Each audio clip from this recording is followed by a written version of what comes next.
Welcome to Don't Retire, Graduate, brought to you by BFG Financial Advisors. We're here to rethink what retirement really means to you, so you can graduate into your next chapter of life with purpose and with passion.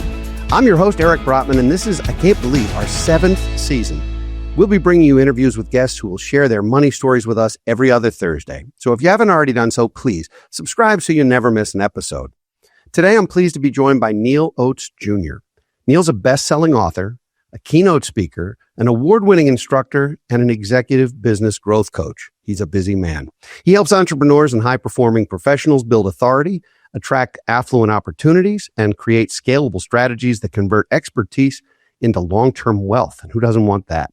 Neal's work bridges mindset, premium positioning, and practical growth systems with a special emphasis on helping minority business owners accelerate financial independence and legacy building. He's the author of The Affluent Negroes and the host of Beyond the Velvet Rope podcast. Neal, welcome to Don't Retire, Graduate. Thank you for having me, Eric. I'm excited for this conversation today, sir. You know, this is going to be fun because I know you have some great stories. I know you're a storyteller. As a podcaster, an author, a coach. I mean, I know you have some stories, but before you dispense lots of wisdom, let's hear a little bit about you, your background, and how you got to be interested in both personal finance and business.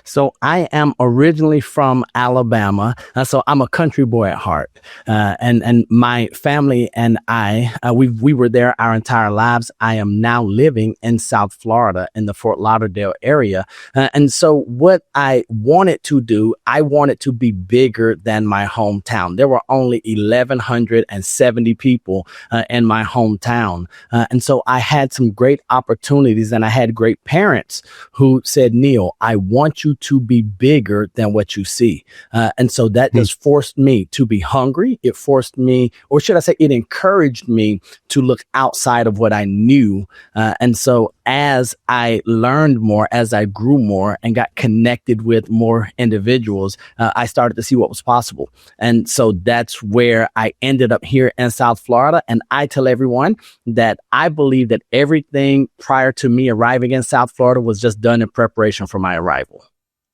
Okay. And then you graduated, to use the nomenclature, to the next level, right? Yes, sir. So I have to ask, because you're leaving us hanging. Is it Roll Tide or War Eagle for you? That's important. So it is neither. And I know this is a clean show, so I'm going to say I'm a Trojan man. I went to Troy State at the time, but it's Troy University now. So it's neither for me. So I'm a diehard Troy fan. I played for Troy University Trojans. And now if the question comes up, I'm like, no, it's all about Troy, the other school in Alabama. All right.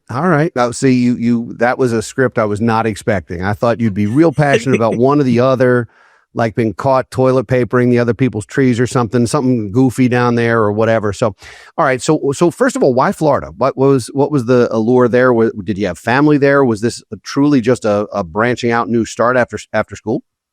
No, so really it was because my wife came to school here to become a physician assistant at Barry University. And so we started in Alabama, moved to Tallahassee with that opportunity, and then ended up here in South Florida. And so with each step, it caused me to grow. It caused me to really expand my thought process, coming from this real small town, then going to Tallahassee, where it was still small-ish, had that hometown feel with the college environment. And then from there coming down to Miami.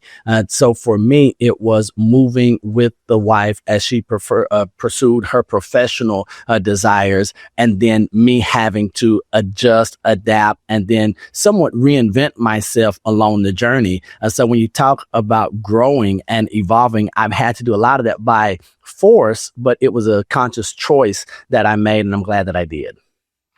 Well, one of the things that significant others and married couples do is make sacrifices for one another for their professional lives sometimes. And it sounds like that was one, although it doesn't sound like a tremendous sacrifice as much as a huge opportunity for you, which is great. But, sometimes it's the other way around. Sometimes it's the spouse who gets the job in the town of 1,100 and you wind up going that direction too. So, this worked out nicely for you. Now, a little bit about your professional career, because being a keynote speaker is hard. It's a tough grind. It's a lot of travel. Being a coach and a consultant is rewarding work naturally, but also, you're not a therapist, but sometimes you might feel like one. And same thing's true on financial and business matters. And then being an author is no picnic either. Like, you've chosen some tough roads. So how did all of that come to be, Neal?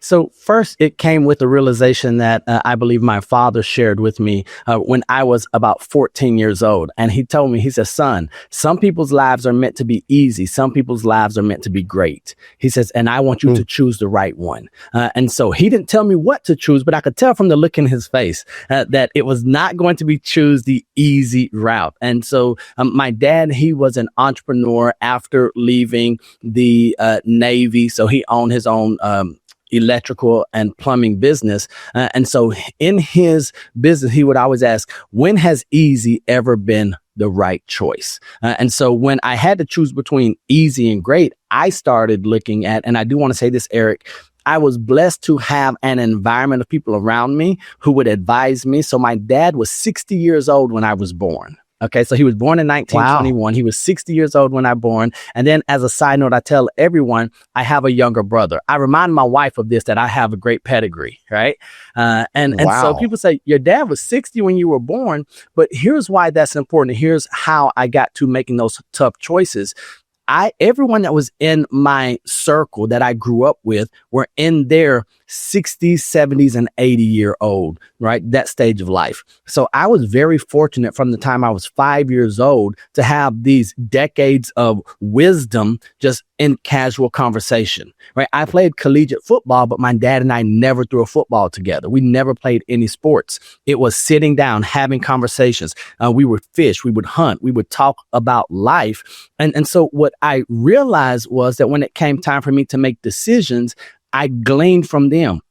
So you ask, why did I choose those tough areas? It's because I started with what I was good at. I was skilled at communication because I had been around communicators for my entire life, right? Hearing, and you talk about me being able to tell stories. Well, a lot of the stories I tell now are they're told in the spirit of the 60 or 70-year-old guy who has seen a lot, who's told enough lies and laughed loud enough that they have a spin and a certain way, a sauce that they put on their stories. And now I'm able to do that myself. So I don't believe that I chose difficult things as much as I chose things that seemed easy to me and walking in my skills and my giftings and talents. And so that's why when someone says, listen, you chose author, coach, keynote speaker, but that's also why I get to charge the rates I do, because it's easy for me, but it's challenging for others. Yeah, some people would rather, get a root canal than or jump off a building than do public speaking. It's Yes, never sir. frightened me. I've always been, I consider it like a roller coaster. It's always been a rush for me. I love it. Take us back to your first ever keynote. How long ago was it? How did it go? What were the nerves? How was that? How was that like a Saturday afternoon kickoff? Maybe the first game. What was the mindset for your first talk? Can I go back further than my first keynote and the presentation, the speech that changed everything for me? All right. So Please. I was in 4-H, right? So 4-H is this organization. Maybe some of you know it. But we were doing I had won all of my local presentations, and I was talking about the history of the peanut, Dr. George Washington Carver. And we were at Troy State University for our regional and state competition. And I had just blown everyone out of the water. I think I was in 4th grade. I had parents telling me, man, I'm glad, or my 5th or 6th grade student is lucky that you're not competing against them because they would lose. And Eric, I was arrogant. I mean, I'm the last one to speak. And so everyone that's in front of me, they're like, Neal, congratulations. We know you've already won. We've seen that the talk has been legit. And in so 4th grade. In 4th grade. 4th grade. Okay. Wow. And as everyone was coming up and presenting, I would give the little polite clap, like, okay, yes, good effort, great 2nd, 3rd place effort. But here's why I wanted to go back to this speak more than the keynote, because when I got up there, I went up there arrogant, Eric. I went up there knowing like, hey, this is not even mine to lose. I could say nothing and still win. You know what the reality is? I probably would have been better off saying nothing, because I got up there and I had my notes, but the arrogance and the bravado and the ego, I was going and everything was smooth on pace. And I had the audience, but then I probably puffed my chest up just a little bit too much. And I forgot one word. I don't even know what the word was, but it was the equivalent of Dr. Martin Luther King saying, I have a, and not knowing what the next word, Wow. like that's the power that had. And it wrecked everything inside of me. And that one word I broke. And so I mentioned I have my parents there in the front. I have my older and younger brother looking at me. And you know, when a kid messes up and everyone tries to clap them off the stage and they try to encourage them. So the host comes up and she's like, great job. Let's give it up for Neal. I look at my dad and my dad gives me, so Navy veteran, he gives me one of these, like, keep going. And I'm like, what do you mean keep going? Can't I just leave? And my dad gave me that look that only a father can give a son. And he looks at me and he goes like this. And so tears are streaming down my face. And I'm not talking about little things that you can't see. We call them crocodile tears, the big ones that just has my whole face wet. And I'm looking down, it's falling on my paper. And I stumbled through the rest of my presentation. My brothers do not, they continue to remind me. They say, Junior, we've seen you at your worst. And so I stumbled through my presentation, and at the end, I come in last place. And the reason I wanted to share that, because I remember I had to make a decision. My parents told me, they said, Junior, how does it feel? I'm like, what do you mean? How does it feel? Did you see they didn't laugh, but I would rather they had laughed. And my dad says, you were arrogant and egotistical going up. You were humbled coming down. And so from that has changed that's changed the way I prepare. It's changed the importance that I put on myself versus those that I speak to. And it has changed my preparation and delivery and why I do and why I present the way I present today. That is a great story. And it's a great story. It may not have now. felt great at the time. Right. Yeah, no, it wasn't great at the time. I can tell you the first time I gave a talk, and I don't know if I've ever shared this on the show before, but the first time I gave a talk was in 7th grade. And I was giving a talk on a very important topic, which was the heavy metal band Motley Crue, which felt almost as important as the Peanut at the time, to me anyway. And so I'm doing a talk, and I had written my notes, and I was nervous. And I mean, note cards. I had written my talk. And I said, Mick Mars plays the bass instead of the bass, because I spelled it the way it's spelled, but I said it the way it looked. And I still to this day, 40 years later, have people go, I remember the bass. That was one of those moments. And I carried on, and I finished up, and I said, man, I'm never writing a speech again. And I haven't. I have done notes and talking points, but I have never written an actual talk since that time. I think preparation is important, but that was humbling for me. That was terrifying. I was in front of the whole school, and it was not a good day. But it happens. I do a talk as a grown adult. I do a talk today called "The 3 Secrets of the Happiest Retirees," and I was on a podcast, and the guest asked me about the 3 secrets, and I forgot the third one.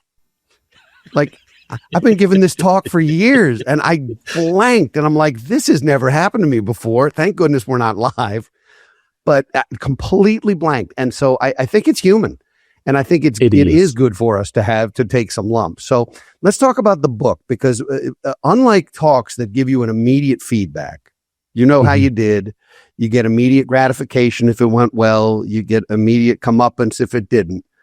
Books are different. And I know your book has been really well received, and you've done well with it. Tell me about the genesis of the book itself and why your message was so important to get out there. Well, this is not the book that I started writing, first of all. I think that's important because what I wanted to write a book called Beyond the Velvet Rope, working with the world's affluent. And I shared that with my coach, and she said, Neal, it's a good idea. That book would sell. I know that book would sell, but that's not your book. That's not who you are. That's not what's needed now. I need you to go back and do some work. And I thought she was talking about working on the manuscript. And she said, Neal, I want you to do some internal work. I want you to look and see what book is needed. What book would you need if you were starting out? And that's where the Affluent Negroes came from. And really, I knew that my family was different. Besides having an old dad, right, who was 60 years old, besides having brothers, and my mom was an educator. But I knew there was something different about my family because our experience in this small town was so much different from others who looked like me and who grew up in the neighborhood, right? For instance, a story I tell in the book is that for years, and I'm talking about probably into my high school or college years, I didn't know that it was abnormal to go to a car dealership and not buy a car the first time you go there, right? Because my experience was when my dad would say, hey, we're going to go look at cars, that meant everyone clean your car, make sure all your stuff is out because we're coming home in a brand new car, right? And so I didn't understand that not everyone that was around us could not afford to take summer vacations, that we couldn't have big birthday parties because that was our reality. And I knew that my parents had done something, that they had insulated us from what I'm going to say a lot of realities, but I didn't know why that was until later. I started having conversations with my dad and conversations with my mom, and then saying, well, hey, how is it that you didn't make a lot of money, but we always had enough money,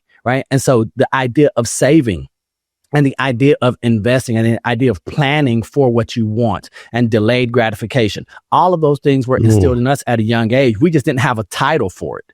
And so what the book does is I wanted to put some tangible principles that people could say, okay, I can see this. I can go after this. I can try to implement this and have a system and a process for it. So that's how the Affluent Negroes was birthed. And when was the book written? When did you publish it? So it was published early 2025, February 2025 is when it was released. And it's just so happened that it was released on February 17th, 2025, which is my wife's birthday. Well, February 17th, not 2025. I don't want you all thinking that my wife was born the same year. I mean, no, I don't think anyone thought that. I'm clear. Okay, I don't know. Once again, I never want to assume.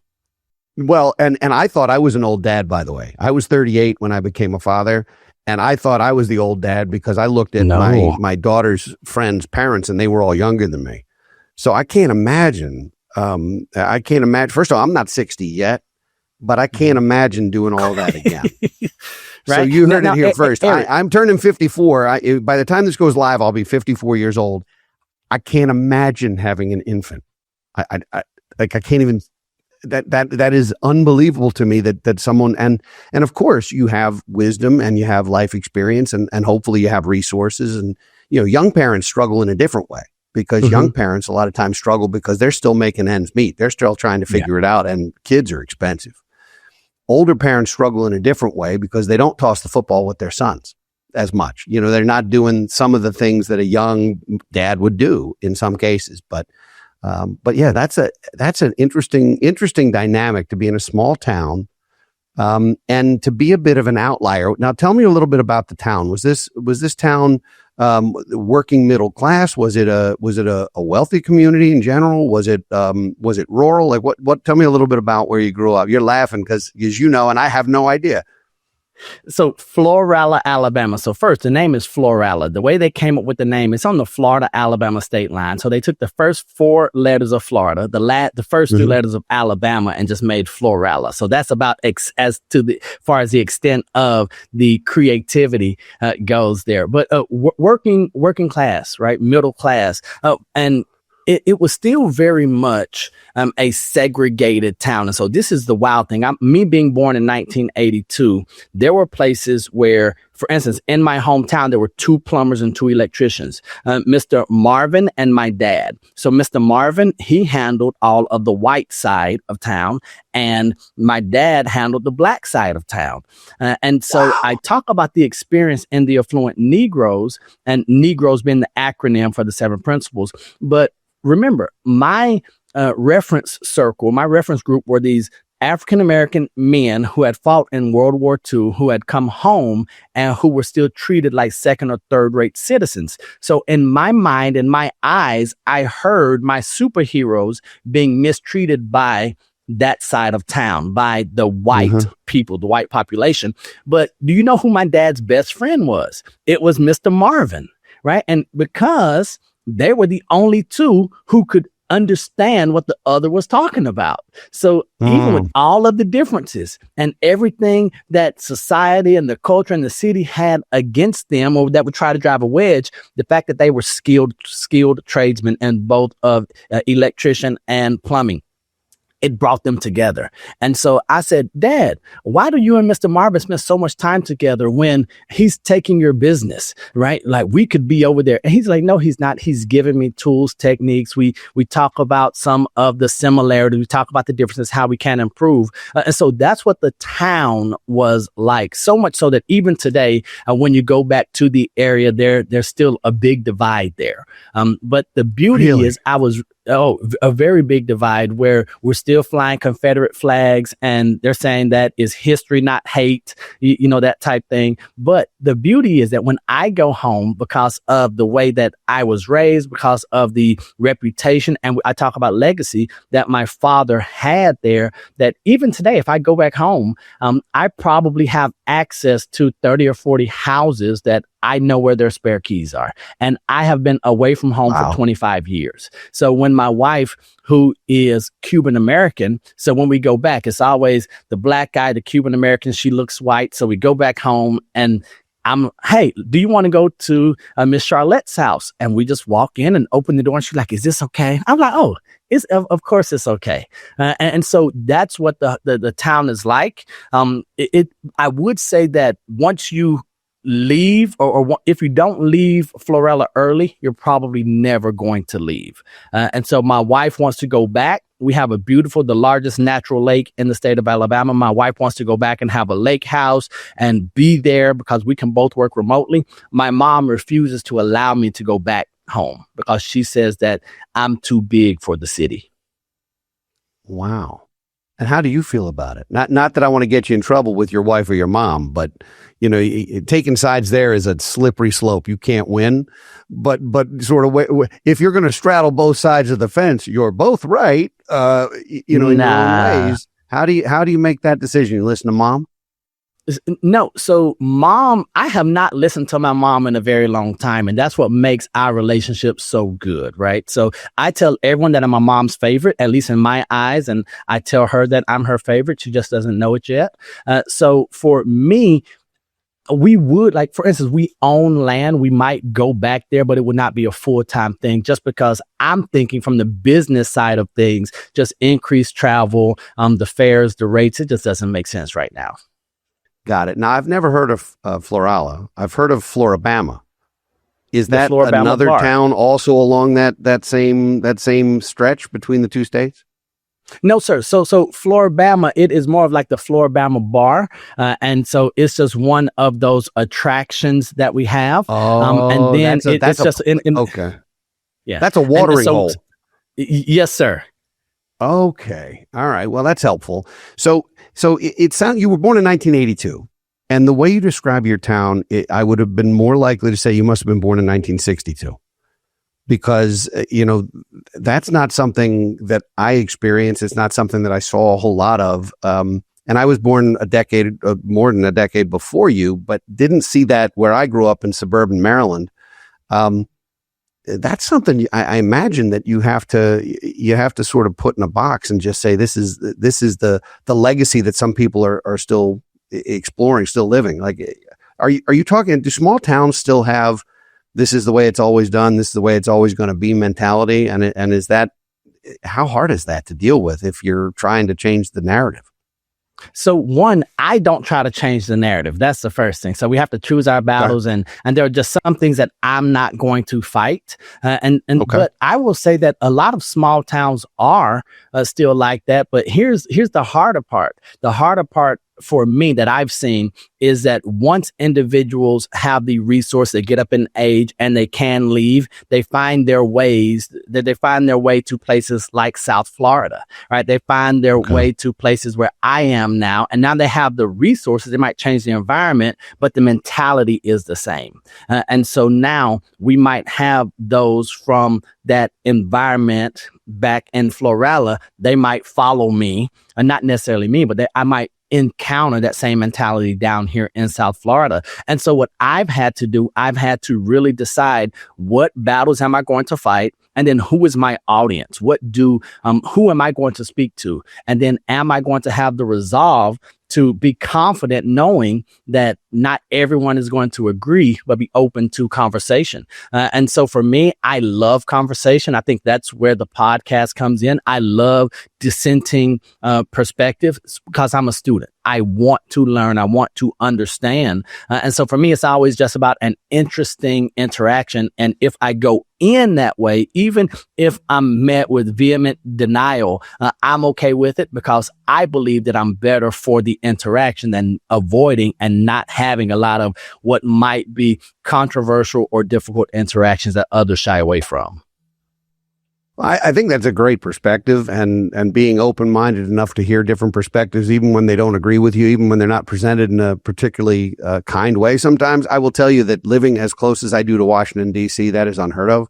We're 40 miles from D.C. where that just doesn't happen. It's extremely rare where people who are ideologically divided are able to even find common ground. It's actually quite sad. So I want to talk about your principles. I want to talk about the business consulting you're doing, and the kinds of folks you serve. And so if you could give us the sort of the crux of that, I would love to learn more about what you're doing as your day job, as your consulting. So really, I'll start with my ideal or my elite client, as we call it. So we try to build an elite client profile. So it's really for the minority-owned business, the minority entrepreneur, the minority business owner, the person who is an owner but not quite a leader yet, meaning that they don't think like a leader. And so, of course, Eric, there's a big difference between owning and leading. And so that's who my ideal or my elite client is. And really most of the work that I do with the business consulting is helping them identify premium markets, look for opportunities to increase income with less stress, less work, by being smart on the front end of the business. And then after that, is really about those driven, motivated individuals who are tired of experience what we call the mediocre mini, right? And so the entire goal is, how can I help you position yourself where maybe you move into rooms because of a change in mindset, and you feel deserving and understanding and adequate enough to really receive the things that inside you think are possible, but you might not think is possible for you. And so that's the first shift that we do with all of these 7 principles. The first one always goes back to, I ask 2 questions. During our initial consultation with anyone who I'm considering bringing on as a client, I ask, do you believe whatever their goal, whatever their dream is, do you believe that's possible? And they will say yes. And I expect a yes there. Otherwise, it wouldn't be a goal or dream. But then the second question is, do you believe it's possible for you? And this is where we think that things are possible because we've seen someone else do it. But many of the clientele that I serve, they say, well, I grew up in the wrong area. I don't speak the language. I look different. I've had these challenges. And so the first thing we have to understand that if it's possible for someone else, it is possible for them. And then we go into those 7 principles that we outline in the book. So if you're ready for me to share some of those, I can. Please, let's do it. So first, the title of the book, The Affluent Negroes, it's something, right? So people say, well, Neal, can I say that? I'm like, there are worse words that you said, right? That's the way I started my day. I said, I asked one of our black employees, I said, can I read this bio? Honest to goodness, because that is not something in our lexicon anymore. It's just not. So thank you for allowing that grace, because I said, well, that's the man's book. But see, right. Eric, No, that's the purpose of this, to encourage conversation and to ask questions, because my leaders at my church, they were like, Neal, we want to support your book, but how are we going to say it? Just Neal's book? Do we say the Affluent book? I'm like, no, you say the Affluent Negroes. And here's why. And so a lot of my coaching clients, when I say minorities, they're going to come from Latin, Central, South America, because we think about minority. But in Spanish, negro just means black. So for different cultures, it has a different attachment, a different meaning. And so it's one of those things where, depending on what your experience has been, so Negroes, and the reason why first we called it the Affluent Negroes and not Negro singular, is because in our culture, in the Black and brown communities, we often hear about the crab in the barrel mentality, or there can only be one at the top. And so the reason I made it plural intentionally was to let individuals know, let the audience know, my demographic know, that there can be affluent Negroes plural, that this is like, success is not singular, that we can have an abundant mentality and not think about scarcity. But then the 7 principles all come from what I consider biblical principles. The first one is network strategically. So that's the N. The E is educate yourself. The G is generate wealth through entrepreneurship. The R is reinforce resilience. The O is own it all. E, excel everywhere. And then S is serve others. And so that's where the term Negroes, the acronym, came from. But it really, and the reason why I think it was just a divine thing and it fits so well, is because at the bottom of everything at the beginning is networking strategically. I talked about the environment that I grew up in, having that key mastermind group. Like, I had my first mastermind group when I was 5 years old. How many people get to say that, right? Wow, so having that network has been so important. And I believe if you have the right people around you, they will help educate you. They'll help you figure out how to generate wealth through entrepreneurship, help you be resilient. They'll help you understand the idea of owning it all. And when we talk about owning all, it's maybe owning the traumas that you deal with, like being accountable. And then excel everywhere, and then serve others. So the foundation is there. And as I walk individuals through this, they start saying, one of the best compliments that I have is a 76-year-old, a very close friend of mine. He is diehard opposite look of me, age of me, 76-year-old white guy. And he was like, hey, Neal, I guess I'm a Negro now, huh? And the reason he says it is because he has implemented those 7 principles. So for him now, it is a word of principles and guidance and strategy and process, as opposed to something that is no, stay away, something that might be perceived as bad. Interesting. Well, first of all, the principles are great. I can see how they're helpful. I hope our audience, and we're going to let you tell folks where to find the book in a minute. I have 2 more questions for you, Neal, and we're running out of time. 2 questions. The first one is, are leaders born or made? I believe that leaders are made. And so the reason I say that is because I was not born to be in the front. But I will say, I believe that they're made by the decisions that they make. So when I say made, I don't think it's an external. I don't think it's an environment. I think that first we make our decisions, and then our decisions make us.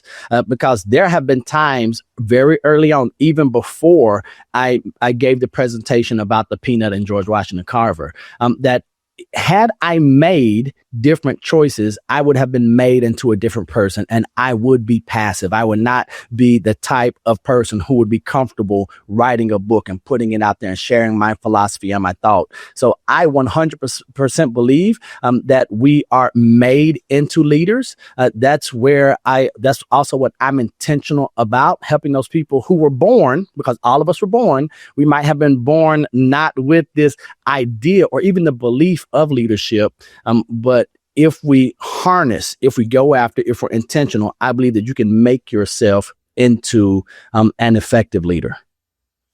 I love that. I hope people will grab a hold of that, because I think there's a lot of folks out there who think, oh, that's not me. I'm not a leader in the clubhouse. That's somebody else. Somebody else is the team captain. I'm just on the team. And I do think that there's behaviors. Now, I do think there's probably some external, there's some nature and some nurture here, I would think. I mean, your parents encouraged you to do some things and gave, and your dad was obviously a terrific role model in a lot of ways. So that played a role, but you still had to grab Yeah. the ring and go for it. So last Yes, sir. question, and you're not allowed to get off this show without giving us the best answer. I mean, this is really important, and that is, Okay. Neal, what do you want to be when you grow up? So I've thought about something like this before. And so it might be a corny answer, but it's my answer. When I grew up, I want to be the type of person that I would want to be when I grew up. Right. And what I mean by that is a lot of my work is done on the weekends. I volunteer at my church for the kindergarten through fifth grade ministry. And so all day, every day, I speak kid, right? I speak kid. I think kid. I make things very simple.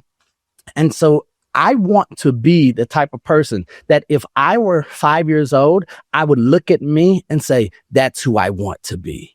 Because fortunately enough, that's who my dad was. So I look at my dad and say, that's who I want to be when I grow up. So hopefully when I'm 80 years old, I'm that person that I would want to be when I'm 5 years old. And if I have done that, it's been a success. I would never bet against you, my friend. Good stuff. How can folks find out more about your coaching, about your book, and about your podcast, which is also terrific? We didn't talk about it today, but it's worth checking out. I thoroughly enjoy it. Where can folks find you? So the easiest and the best way to find me is at worldrenownedcoaching.com, World Renowned Coaching. And from there, everything about me, contact info will go there. For the book, it's going to be the title of the book, theaffluentnegroes.com, theaffluentnegroes.com. And on both of those pages, there will be links to the podcast. You can also search the podcast wherever you listen to your podcast is Beyond the Velvet Rope. And we really talk about how do we move from being a generalist to a specialist, not only in business, but in life, make some decisions so that you don't have to be a wandering generality, but you can be part of the elite few. So worldrenownedcoaching.com, theaffluentnegroes.com, or search up Beyond the Velvet Rope wherever you listen to your podcast.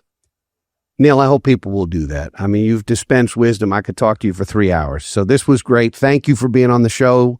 Terrific guest, terrific episode. I knew you would be. And I know we're recording this right before the new year. So I'll wish you a happy new year, even though by the time this is live, it'll be 2026. Thanks for being here, Neal. Thank you so much, Eric. I'd like to thank everybody for watching and listening today. If you enjoy our show, please don't keep it a secret. Share it with friends and family so they can join you on your journey to financial freedom.